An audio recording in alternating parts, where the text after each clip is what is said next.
बिस्मिल्लाहिर्रहमानिर्रहीम। अस्सलामुअलैकुम dear students, उम्मीद करता हूँ बेटा आप सब खैर आफियत से हैं। Chapter number 9 first order differential equation की क्लास में आपको वेलकम। हमारी डिस्कशन चल रही है एक्सरसाइज 9.2। लास्टली हमने क्वेश्चन नंबर 10 तक अल्हम्दुलिल्लाह कंप्लीट किया। आज के लेक्चर में हम क्वेश्चन नंबर 11 से स्टार्ट करेंगे।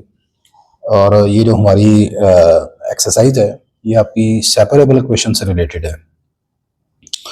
सेपरेबल इक्वेशन में आप जानते हैं सबसे करते आप ये हैं कि जो वेरिएबल्स हैं उनको सेपरेट कर लेते हैं।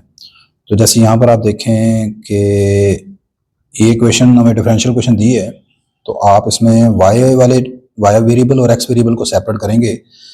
dy के डिनोमिनेटर में इसको आप नीचे ले आएँ, ये आएगा y cube plus 2y is equal to dx over x square plus 3x, यानी कि दूसरे अल्फाज में बाय यूजिंग क्रॉस मल्टीप्लिकेशन जो है ना आपने यहाँ पर इस्तेमाल कर लिया। इसे फर्दर आप लिख सकते हैं इस तरह, d y over y common निकाल लें, वाई स्क्वेयर प्लस 2, और इसी तरह यहाँ से अगर आप x कॉमन निकाल लें तो ये रह जाएगा x प्लस 3। अब आप यहाँ पर इसकी इंटीग्रेशन करने के लिए पार्शियल फ्रैक्शन, सारी सी बात दोनों तरफ आ गया, अपने स्टेप अगला करना है इंटीग्रेटिंग ऑन बोथ साइड्स। तो सबसे पहले इनकी पार्शियल फ्रैक्शन बना लें आप, ठीक है। Firstly we make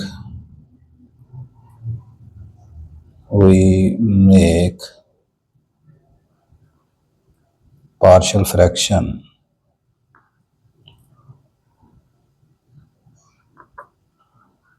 of 1 over y into y square plus 2, and और दूसरा आपके पास है 1 over x into x plus 3। 1 over x into x plus 3 जो है इसकी पार्शियल फ्रैक्शन क्या बनेगी आप जानते हैं। इसे आप लिखेंगे a over x plus b over x plus 3।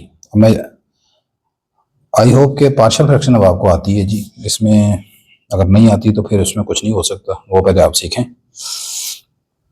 अच्छा, इसे आप चाहे क्वेश्चन नंबर 1 जरा कह दें।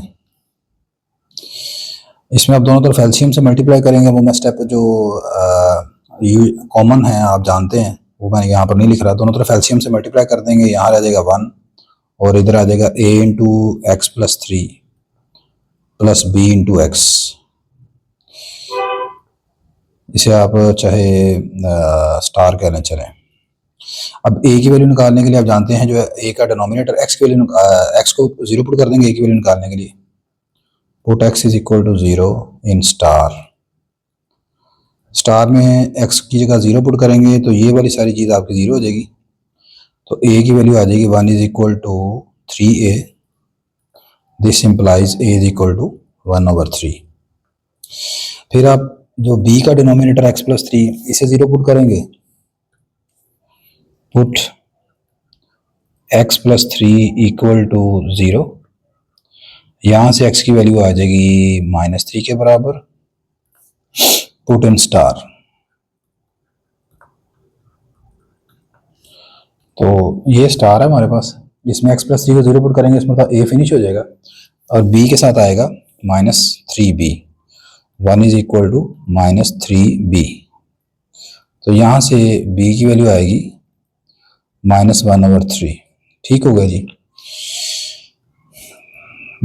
पुट a एंड b इन, इसे चाहे आप 2 कह दें, पीछे 1 गुजर गई है, ये रही थी, ये 1 थी, इसे आप 2 कह दें चाहे, इन 2। तो 2 में पुट करेंगे तो हमारे पास इसकी पार्शियल फ्रैक्शन आ गई x into x plus 1 over x into x plus 3 की पार्शियल फ्रैक्शन हो जाएगी। a था 1/3 निकला, 1/3x, और b निकला -1/3, -1/3x प्लस 3। इसे आप क्वेश्चन नंबर 3 कह देते हैं। अच्छा, सिमिलरली अब आप पार्शियल फ्रैक्शन बनाएं उसकी, जो दूसरा है y वाला, 1 over y into y square plus 2। Next 1 over y into y square over 2। इसकी पार्शियल फ्रैक्शन आप जानते हैं बनेगी ए ओवर वाई प्लस इसमें जो कि क्वाड्रेटिक फैक्टर है तो ये बनेगा b y plus c over y square plus 2। Question number 4 क्या देते हैं, मल्टीप्लाई बाय द एलसीएम, ये आ जाएगा 1 is equal to a into y square plus 2 plus b y plus c into y. अच्छा, इससे 5 क्या दें। अब चूंकि इसमें क्वाड्रेटिक फैक्टर है तो आप जानते हैं एक कोएफिशिएंट कंपेयर करना पड़ेगा आपको, तो इसमें यहाँ पर सबसे पहले से मल्टीप्लाई कर लेते हैं। ये आ जाएगा ए वाई का square plus 2a plus b y का square plus c y. Y square के जो कोएफिशिएंट हैं वो आ जाएंगे a प्लस बी, वाई का कोएफिशिएंट आ जाएगा सी वाई और कांस्टेंट आ जाएगा 2a is equal to 1। comparing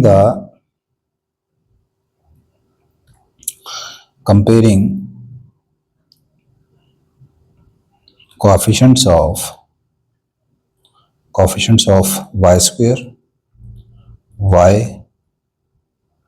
and constant। y square को कंपेयर करेंगे तो इधर y स्क्वायर का कोएफिशिएंट है a प्लस बी और उधर कुछ नहीं है, वो 0 हो जाएगा। तो a plus b is equal to 0। इसे आप चाहे रोमन काउंटिंग में 1 कह दें। फिर जब आप y को कंपेयर करेंगे तो इधर y का कोएफिशिएंट है c और उधर कोई नहीं है, 0 आ जाएगा। c की वैल्यू डायरेक्टली 0 आ गई। और फिर अब जब आप यहाँ पर करेंगे ना उसको कांस्टेंट को, तो कांस्टेंट इधर 2a है और उधर कांस्टेंट 1 है। कांस्टेंट उधर 2a है उधर 1 है, तो यहाँ से a की वैल्यू आ गई 1/2। इसे आप पुट कर दें यहाँ पर रोमन काउंटिंग वाले 1 में b की वैल्यू निकालने के लिए, पुट इन 1। तो ये आ जाएगा 1/2 प्लस b इक्वल टू 0। यहाँ से b की वैल्यू कितनी आ जाएगी बेटा, -1/2। a b और c की वैल्यू को आप लाकर यहाँ पर क्वेश्चन नंबर 4 में पुट कर दें। Put values of a b and c in question number 4। Question number 4 है 1 over y into 1 over y into y square plus 2 equal to, क्या लिखा पहले a, तो a की वैल्यू कितनी निकली है यहाँ पर, a की वैल्यू निकली है 1/2।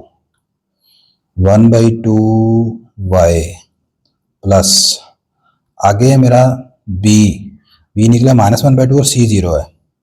तो जब आप यहाँ पर पुट करेंगे ना b की वैल्यू -1/2 y c 0, तो ये रह जाएगा इस तरह -1/2 y c 0 और आगे है यहाँ पर नीचे वाई स्क्वायर प्लस 2। इसे आप मज़ीद लिख सकते हैं इस तरह 1/2 y -1/2 into y over y square plus 2। नहीं जी, इन दोनों वैल्यूज़ को जो पार्शियल फ्रैक्शन की वैल्यू निकली है, यानी कि एक निकली थी क्वेश्चन नंबर 3 ये वाली, और एक हमने बनाई है, इसका नाम हम रख लेते हैं question number 5। Put 3 and 5 in question number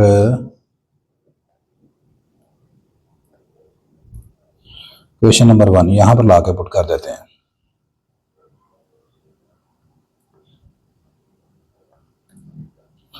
put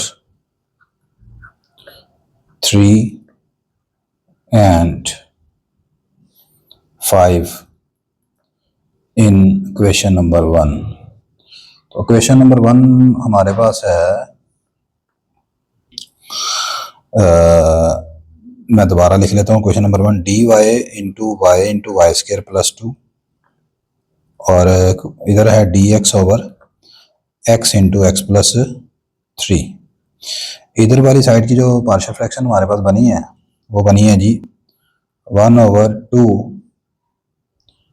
y minus 1/2 y over y का स्क्वायर प्लस 2। ये बनी है नीचे पार्शियल फ्रैक्शन इसकी और साथ आ गया dy। और इधर जो बनी है पार्शियल फ्रैक्शन वो हमारे पास है 1/3x minus 1/3 into x plus 1 into D x. Partial fraction की वजह से असल में टाइम ज़्यादा लग गया, वैसे क्वेश्चन आसान था। वैसे तो इसका ट्रिक भी है यहाँ पर, लेकिन ट्रिक बताने में ज़्यादा टाइम लगना था आपको। Integrating on both sides, integrating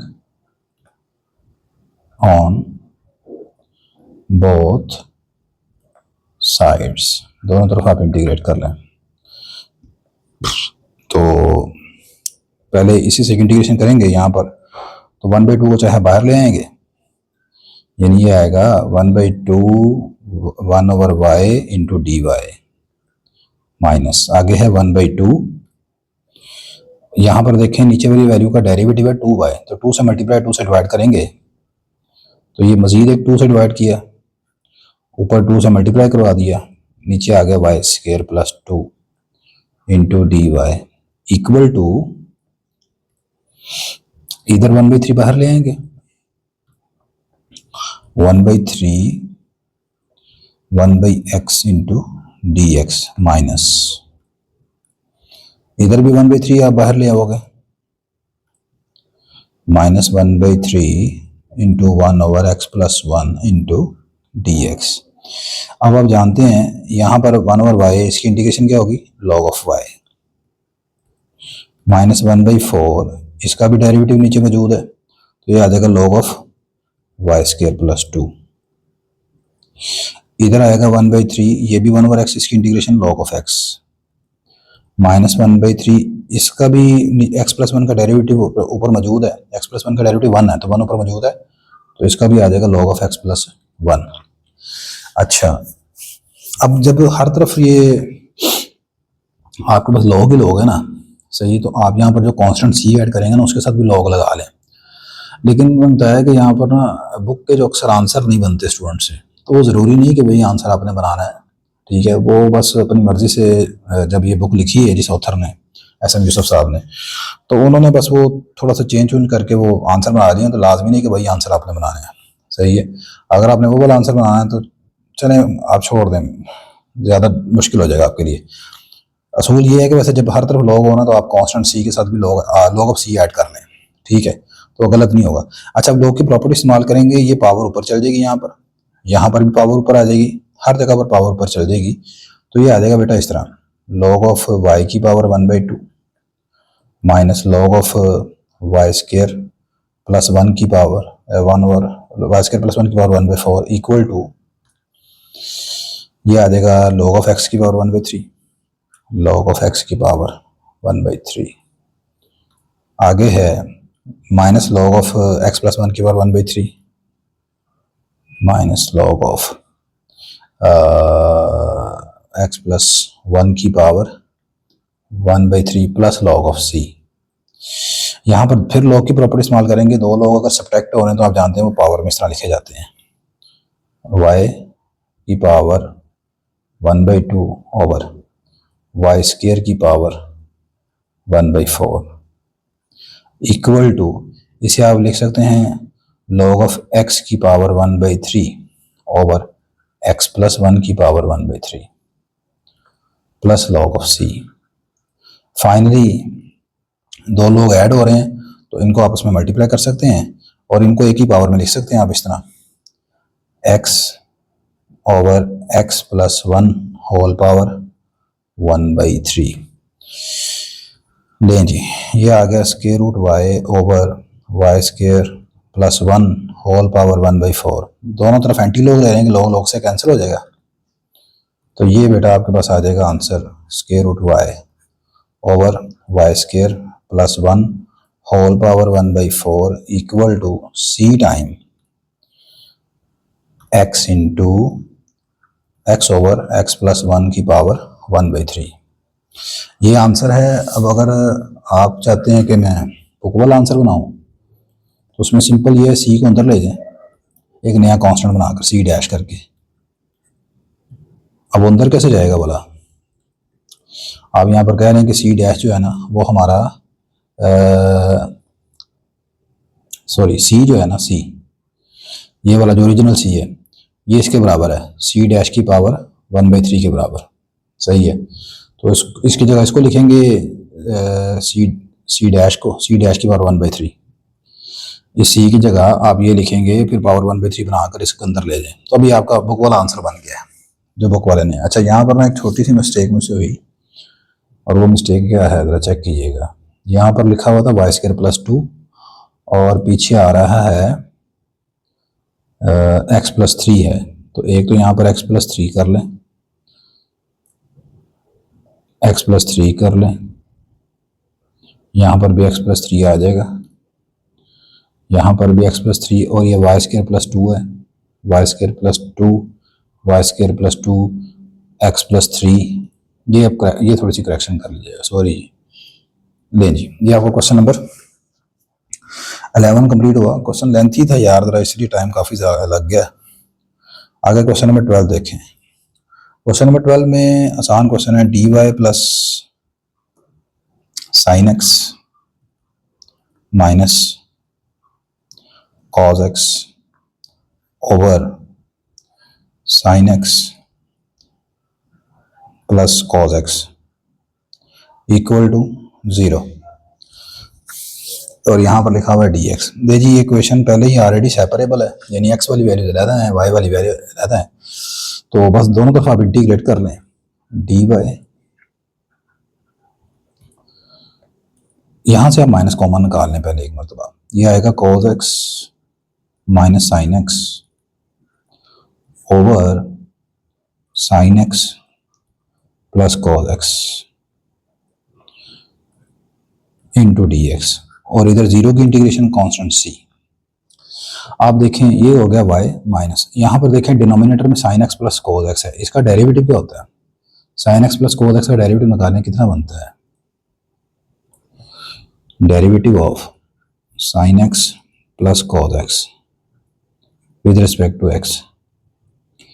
sign का डेरिवेटिव बेटा जानते हैं आप cos x होता है, और cos का डेरिवेटिव आप जानते हैं माइनस साइन होता है। तो नीचे वाली वैल्यू का सारा का डेरिवेटिव पर मौजूद है, तो क्या करते हैं, नीचे वाली वैल्यू का लॉग आ जाएगा, ये आ जाएगा minus log of sin x plus cos x equal to constant c। ये भी आंसर लिख सकते हैं, या फिर सिर्फ आप इसको दूसरी तरफ ले जाएं, c plus log of sin x plus cos x।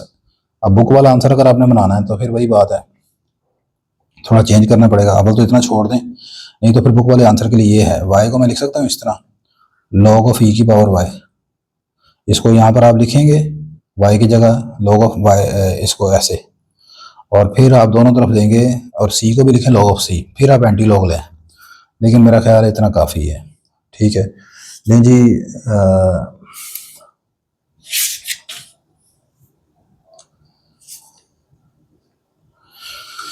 इतना ही काफ़ी है। वीडियो की लेंथ फिर ज़्यादा हो जाती है, फिर आप देखते नहीं हैं। इंशाल्लाह बाकी जो है हम क्वेश्चन नंबर 13 नेक्स्ट लेक्चर में डिस्कस कर लेंगे। वीडियो अच्छी रही तो लाजम बेटा लाइक कर लीजिएगा, शेयर कर लीजिएगा। बड़ी मेहनत से आपके लिए लेक्चर तैयार करते हैं। अल्लाह हाफिज़।